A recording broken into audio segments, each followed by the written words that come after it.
So if you don't know me, my name is Claire, and I'm going to teach you about some dry shampoo today. Get excited. So we're going to use some Kenra Volume Dry Shampoo.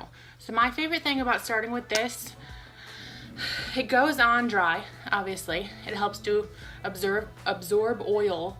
It just helps when you don't want to shower. And let's face it, we don't want to wash our hair every single day. So when you're putting this on, I would go opposite of the part and start in the back. So what you're gonna do, just do a rough part with your fingers. Take the spray, hold it about 8 inches apart, aim at the base of your hair, and go. And then about a couple inches above, do the same thing. And I would go all the way up your part, adjacent to it, or opposite to it, maybe not adjacent isn't the right word, all the way to the front. And the reason we're doing this is so we don't want any direct color of the lovely dry shampoo on your part. Once you reach the top, try to avoid your hairline. Spray that in there. And then you'll come to the sides and go parallel to your part. And you'll see my hair, I've got some extensions, so you might be able to see some of those beads in there. But it still works.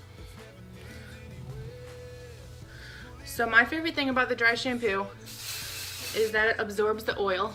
Obviously, that's what it says in the description.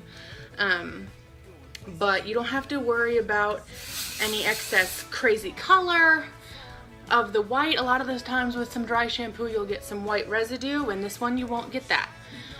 So after you apply it, I like to just kind of like massage your head, make sure it kind of really gets in there,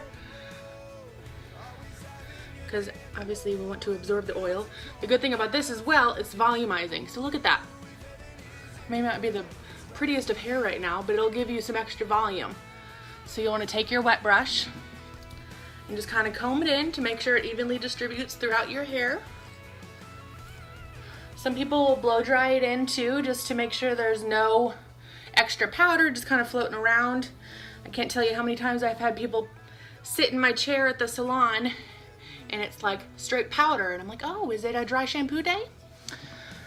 Another good thing about dry shampoo that I like to do is before you go work out, before you go to the gym, go ahead and spray some on. It's gonna help absorb that sweat. It's gonna take away some of that lovely sweat smell, but it just kind of helps overall. If you're gonna go somewhere directly from the gym, it just helps make the whole process a little easier. And like I kind of touched on before, it's volumizing. So a lot of the times, like when I do any event styling or anything, I use some dry shampoo to kind of dirty it up, because it's obviously, everyone knows you're not supposed to do updos on clean hair because it'll just fall flat. So you just put it at the root, and then you can go ahead and just tease it, fingers or comb, and it'll just help to give you a lot of extra volume. And it has like a very, very, very light hold, but if you tease it properly and use not a crazy amount, you'll have some extra volume and clean hair in between washing, because honestly, who likes to wash their hair every day and restyle it? Perfect. Well, thank you guys so much for watching. If you guys have any questions, please let me know.